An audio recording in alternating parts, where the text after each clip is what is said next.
회색빛 오후, 강가에 자리한 낡은 기와집 위로 바람이 거세게 불어오던 그날, 한 노인이 멍하니 앉아 있었다.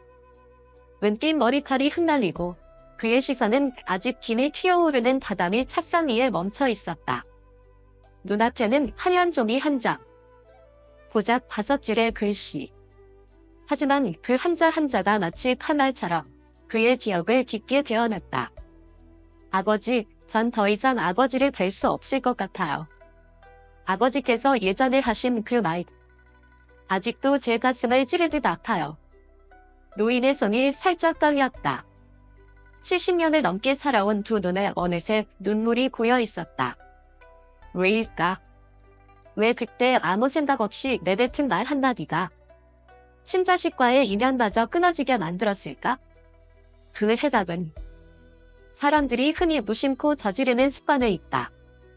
자신의 삶을 자랑하는 데 익숙한 우리는 그 자랑이 누군가에게는 상처가 될 수 있다는 걸 종종 잊는다. 하동 출신의 도시 농부였던 파농은 평생 열심히 일해 은퇴 후엔 두 채의 임대 아파트와 누구나 부러워할 은행 잔고를 가진 인생을 살고 있었다. 고등학교 졸업 45주년 동창회에서 파농은 식탁 한가운데에 서서 잔을 들었다. 자네들 아니지? 우리 아들은 지금 살굼에서 잘 지내고 있고 나는 여기 강변 보이는 아파트에서 아침엔 체조하고 저녁엔 클래식 음악 들으면서 이웃자적 살아. 아, 그리고 단가제 땅도 하나 있는데 요즘 가격이 무섭게 오르고 있더군. 사람들은 어색하게 웃었지만 그 자리를 함께했던 호mom은 그날 이후 조용히 단톡방을 나갔다. 아무도 몰랐다. 그가 얼마 전 남편 병원비를 마련하기 위해 조상대대로 내려오던 집을 팔았다는 사실에 파농은 알지 못했다. 자신은 아무도 달리지 않은 경지에서 승리한 셈이었지만 그 손으로 부정이라는 보이지 않는 끈을 끊어버렸다는 것을. 창문 옆에 놓인 나무 의자에 65세의 미망인 내 여자가 앉아 있었다. 남편을 떠나보낸 지 20여 년. 그녀는 조심스럽게 선반 위 액자들을 하나하나 닫고 있었다. 액자 속엔 오직 한 사람만 있었다. 유일한 아들. 아장아장 걷던 어린 시절. 대학교 졸업식 날. 그리고 결혼식에서 탑시도를 입고 활짝 웃던 모습까지. 햇살이 창문을 뚫고 들어오자 그녀의 얼굴이 선명하게 드러났다. 따뜻한 미소를 짓고 있었지만 그 눈빛엔 말로 다 할 수 없는 슬픔이 숨어 있었다. 마치 사진도 자랑도 성취도 채울 수 없는 깊고 오래된 귀멸처럼. 내일 내 여사는 30년 만에 고등학교 동창회에 참석할 예정이다. 그녀는 생각했다. 다들 물어보면 얘기해야지. 우리 아들 지금 하노이에서 영업부장으로 일해. 집도 있고 차도 있고 예쁜 아내의 똔똔한 손자까지. 난 참 복받은 사람이다. 하지만 그녀는 몰랐다.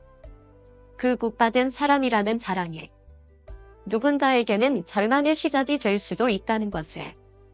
그리고 그날 밤 그녀는 외로움보다 더 쓰라린 진실을 마주하게 된다. 동창회는 한 고차를 마감해서 열렸다.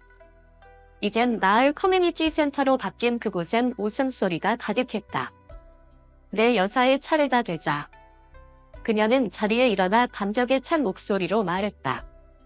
여러분, 우리 아들 촉은 지금 큰 회사에서 부장으로 일해요. 얼마 전엔 새 차도 샀고 며느리도 아주 야무져요. 주말마다 둘이 여행 다니면서 알콩달콩 살지요. 모두들 박수치고 웃으며 축하했다.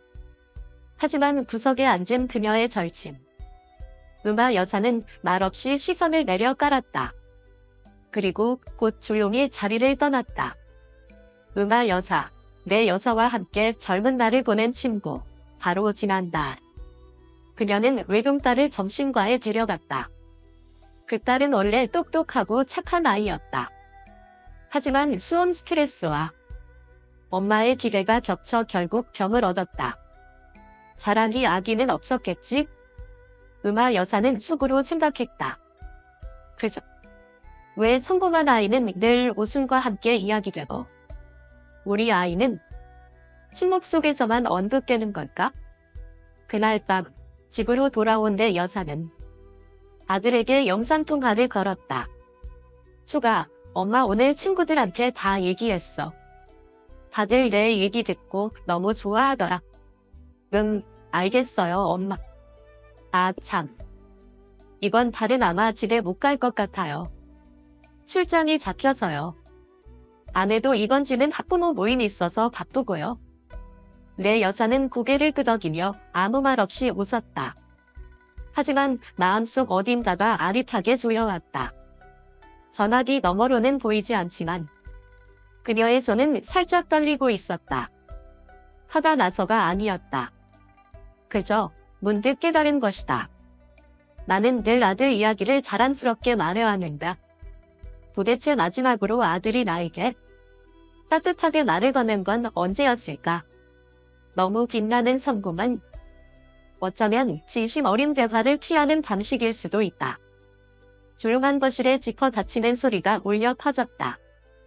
올해 67, 민 여사는 구찌 스카프를 고쳐 말고 왼손엔 국가의 스위스 식약, 오른손엔 한정판 디올 향수를 들고 있었다. 거울 속 그녀의 모습은 분명히 말해주고 있었다. 한때 30년 동안 길거리에서 쌀국수를 팔던 여인이 이제는 딸이 운영하는 고급 스타의 사장 어머니다. 민 여사는 거울을 보며 잔잔히 웃었다. 결국 나도 당당히 날 무시하던 사람들과 어깨를 나란히 하게 된다. 오늘 그녀는 삼구 여성 생활문화 모임, 예전에 자신의 국수 아줌마라며 놀리던 사람들과의 동참회에 참석하는 날이다. 행사장에 들어서자마자 모든 시선이 민 여사에게 쏠렸다. 어머, 민이 맞아. 와, 너무 세련됐다. 저 시계 진짜야? 진짜 스위스 명품. 저 가방 봐봐. 작년 한정 컬렉션이잖아. 민 여사는 자부심 가득한 미소를 지었다. 자신감과 약간의 우월감이 섞인 웃음이었다. 하지만 그 순간 말없이 고개를 숙인 이가 있었다.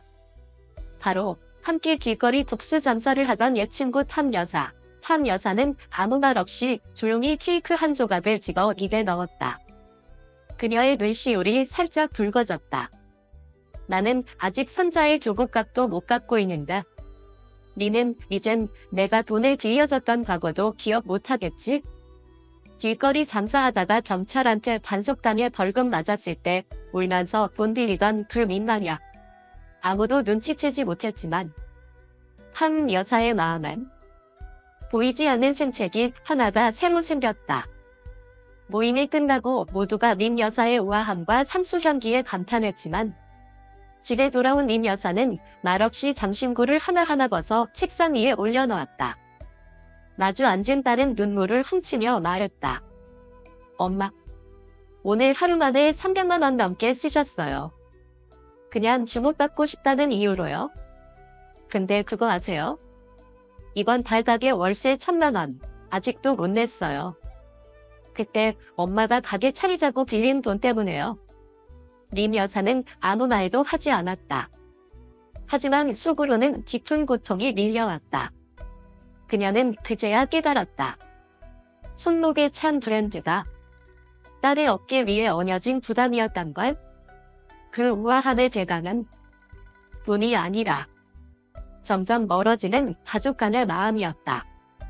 한때 빈손으로 시작했던 여자가 이제는 모든 것을 가졌지만 이야기 나눌 친구는 없고 시비를 거껴줄 사람도 없었다. 나 그냥 인정받고 싶었을 뿐이야. 누가 질투하지 않아도 돼. 그저 진심 어린 눈빛 하나면 충분했어. 이 나이가 되면 사람들이 좋아하자고 말해주는 것보다 따뜻했던 사람으로 기억되는 것이 더 소중한 법이다. 기억의 찻집이라는 이름을 가진 한 카페. 그곳 한켠 머리에 젤을 바르고 군복처럼 다림질된 셔츠를 입은 70살의 남자 림씨가 이야기꽃을 피우고 있었다. 그의 손이 공중을 가로지를 때마다 금반지가 햇빛에 반짝였다. 목소리는 담담하고 크게 울려 퍼졌다. 우리 손자 말이야? 지금 부처에서 고위 비서로 일하고 있어? 며칠 전엔 장관이랑 저녁도 같이 먹었다니까? 그리고 예전에 내 친구 툭 알지? 지금 차관이야. 사람들은 마지못해 웃으며 고개를 끄덕였다. 린 씨의 말투에 모두 익숙해져 있었기 때문이다. 언제나 남의 빛에 기대어 자신을 치장하는 남씨. 하지만 한 사람만은 웃지 않았다. 그는 어린 시절부터 함께 자란 절친 또한 씨였다. 왜냐하면 그는 알고 있었다. 림은 무대 뒤에서 살던 사람이었지. 지금은 남의 조명으로 스스로를 비추며 살고 있을 뿐. 사실 림 씨의 손자가 부처에 있는 건 맞다. 하지만 단지 일반 행정직일 뿐. 그리고 그의 친구는 이미 수년 전 연락을 끊었다. 림 씨가 그의 이름을 빌려 은행 대출을 시도한 사건 이후였다. 하지만 이런 이야기는 림 씨의 입에서 절대 나오지 않는다. 왜냐하면 그는 이렇게 생각하기 때문이다. 이 나이에 누가 당신은 어떤 사람입니까? 라고 묻다. 사람들은 오직 누구란 아세요? 난 모를 뿐이지. 어느 날 린 씨에게 전화 한 통이 걸려왔다. 여보세요? 린 씨 맞으시죠? 차관님이랑 가까운 사이라 들었는데요. 그럼요. 아주 친하죠. 무슨 일 있으신가요? 우리 아들이 부처에 취업하고 싶어서요. 정말 도와주신다면 평생 은혜를 잊지 않겠습니다. 린 씨는 잠시 망설인 후 한때 자신이 과시의 끝판왕으로 삼았던 툭에게 전화를 걸었다. 툭아, 나야. 혹시 기억나니? 기억하지. 그리고 내가 내 이름 빌려 비쳤던 일도 잊지 않았어. 미안해. 그땐 그냥 나도 어딘가에서 인정받고 싶었어. 림, 명예는 빌려오는 게 아니야. 전화는 조용히 끝났다. 뜻도 소리도 없었다. 다만 전화선 너머로 고요한 침묵이 칼처럼 흐르고 있었을 뿐. 그날 밤 림 씨는 거울 앞에 섰다. 짙은색 안경을 벗고 셔츠의 단추를 하나씩 풀었다. 몇 년 만에 처음으로 그는 타인의 직함과 명함이 아닌 진짜 자신의 얼굴을 마주했다. 남의 이름으로 살아온 세월. 그 빛이 너무 강렬해. 그는 결국 자신의 형체를 잊고 말았던 것이다. 당신이 평생 가장 많이 말한 이름이 사위는 의사, 친구는 국장, 손주는 고위직이라면 어쩌면 당신은 자신의 이름을 내세우기에 스스로도 충분히 자랑스럽지 않았던 삶을 살아온 것일지도 모른다. 가을 오후, 오래된 밤안. 올해 70세 할아버지는 빈 의자 하나를 마주하고 앉아 있었다. 책상 위에는 아직 완성되지 않은 붉은 실 스웨터와 느슨하게 꽂힌 뜨개바늘이 놓여 있었다. 기울어진 랩자속. 미소 짓고 있는 이는 세해전 위암으로 세상을 떠난 아내 마이 여사였다. 그는 혼잣말처럼 조용히 말했다. 여보, 어제도 타니네랑 이야기하다가 또 자랑했어. 우리 여보 요리 제일 잘한다고. 내가 그랬잖아. 여보가 살아있었으면 나 지금처럼 피부 건조하지도 않을 거라고. 할아버지는 웃었지만 그의 눈은 촉촉하게 젖어 있었다. 마이 여사가 떠난 이후 할아버지는 어디서든 누구에게든 아내의 이야기를 꺼내기 시작했다. 우리 집사람 옛날엔 스웨터 하루 만에 뚝딱 만들었어. 나이가 있었으면 내가 밖에서 밥 안 사 먹었지? 우리 아내 예전에 진짜 미인이었어. 사진도 있어. 보여줄까? 사람들은 미소 지으며 들어주었지만 등 뒤에선 속삭였다. 불쌍해. 아직도 못 놓으셨나? 저렇게 과거에만 사는 건 진짜 사는 게 아니지. 그리고 안타깝게도 그 반복되는 추억의 자랑은 점점 주변 사람들을 멀어지게 만들었다. 아무리 아름다운 이야기라도 그 속에 갇힌 이가 다른 사람을 문답의 낯선 이로 만들어버린다면 그건 공감이 아닌 돌입이 된다. 어느 날 큰아들의 딸 손녀가 놀러왔다. 그녀는 방을 둘러보더니 조용히 말했다. 할아버지, 왜 집에 있는 건 전부 할머니 물건이에요? 그야, 내 할머니가 다 만들었으니까. 대단했지? 근데 할아버지는요? 할아버지 거는 없어요. 그 한마디에 할아버지는 말을 잃었다. 사랑면 질문 같았지만 그 말은 아무도 입 밖에 내지 못했던 어떤 진실을 찔러왔다. 자신의 인생에서 주인공 자리를 스스로 내려놓고 떠나간 사람의 그림자 속에만 머물러 온 세월. 그 속에서 그는 자신조차 지나치게 만한 사람이라는 사실에 잊고 있었던 것이다. 사람을 아름다운 기억으로 간직하는 건 쉬운 일이다. 하지만 그 사람을 유리 감옥으로 갖고 스스로를 그 안에 가두고 바깥 세상을 먼 과거의 참으로만 바라본다면 그건 사랑이 아니라 도둑이라는 이름의 감옥일지도 모른다. 그리움과 자랑은 존중받아야 하지만 오직 과거만 이야기하는 삶은 외로움의 또 다른 얼굴이다. 한 사람이 높은 산속 은둔 수행자를 찾아가 물었다. 스승님, 인생에서 제가 가장 자랑스러워할 것은 무엇인가요? 그 질문은 잘못된다. 그럼 제가 자랑스러워해야 할 사람은 누구인가요? 그건 더더욱 틀렸지. 그럼 제가 자랑스러워할 이유는 뭘까? 무엇 때문도 아니라 자랑스러워할 수 있는 건 누군가가 여전히 당신의 이야기를 듣고 싶어 한다는 그 사실 때문이지. 그 말에 사람은 말을 잃었다. 스승은 잔잔히 웃으며 차를 들어 올렸고 그 눈빛은 저 아래 구름 낀 세상을 바라보고 있었다. 너무 적게 상대를 들어주었다. 젊을 땐 자신을 증명하기 위해 말하고 나이가 들면 과거의 가치를 잊지 않기 위해 이야기한다. 지은 집, 키운 자식, 맺었던 인연들. 우리는 끊임없이 말하지만 그 이야기를 들어주는 이는 점점 줄어든다. 왜냐하면 우리는 종종 잊는다. 가치란 내가 가진 이야기가 아니다.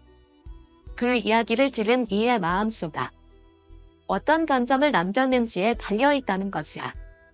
우리가 자랑하는 것들은 이미 더 이상 우리 것이 아닐 수 있다. 재산은 빼앗길 수 있다. 자식은 멀어질 수 있다. 물건은 빛을 잃는다. 관계는 서서히 식는다. 사랑하는 이도 언젠가는 떠난다.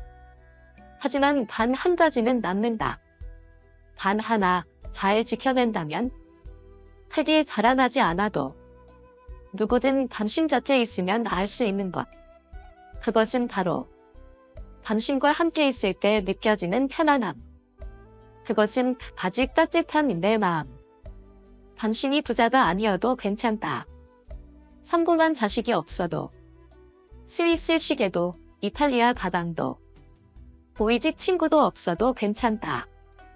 혼자 살고 혼자 차를 마시고 적과 대화를 나누는 날이 올지라도 누군가 당신 곁에서 들려주고 싶어지는 사람이라고 느낀다면 당신은 이미 자랑할 필요 없는 가장 풍요로운 사람이다.